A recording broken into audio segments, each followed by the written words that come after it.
بسم الله الرحمن الرحیم د خبرونو سرچیک په ایران کې د افغانستان اسلامي امارت سرقنصل او د ترکمنستان له سرقنصل ترمنځ لیدنه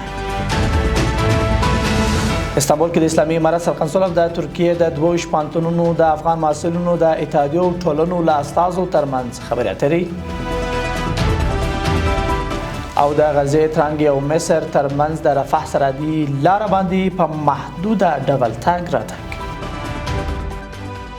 د لوی مهربان خدای په سپېڅلي نامه درنو لیدونکو سلام د نن ورځ خبرونو ته ښه راغلاست. نن سهشنبې د روان کا د سلواغې 14 نیټه ده.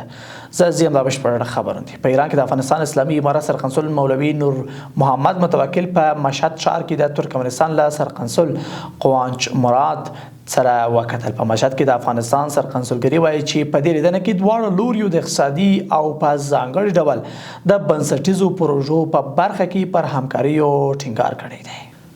استانبول کې د اسلامي امارت سرقنصل مفتي محمد اکبر اعظمي د ترکیه د 22 پوهنتونونو د افغان محصلینو د اتحادیو او ټولنو له استازو سره وکتل. په دې کتنه کې ښاغلي اعظمي د قنصلي خدمتونو د وړاندې کولو او د افغان محصلینو د ستونزو د حل لپاره د هڅو ډاډ ورکړ.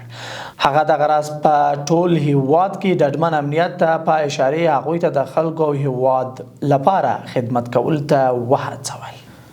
بل خبر هرات ولایت کې راستنې شوې کورنۍ ته د کرنې او بلګولو او مالدارۍ وزیر مولوي عطاالله عمري له لوري د غنمو او نقدي مرستو د ویش بهیر پیل شو.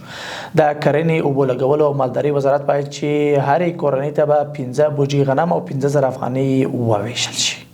او د نن د لند خبرونو وروستی خبر رویترز خبري اژانس راپور ورکړی چې اسرائیلي رژیم د غزې ترانګي او مصر ترمنځ د رفح سرحدي لاره په محدود ډول د پلي تګ راتګ لپاره پرانستې ده.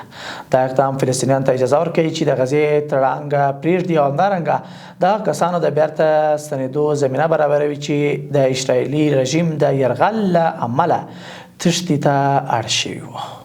له عملتیا ونه دا د نن لنډ خبرونه تر بیا ښه وخت او ښه چارې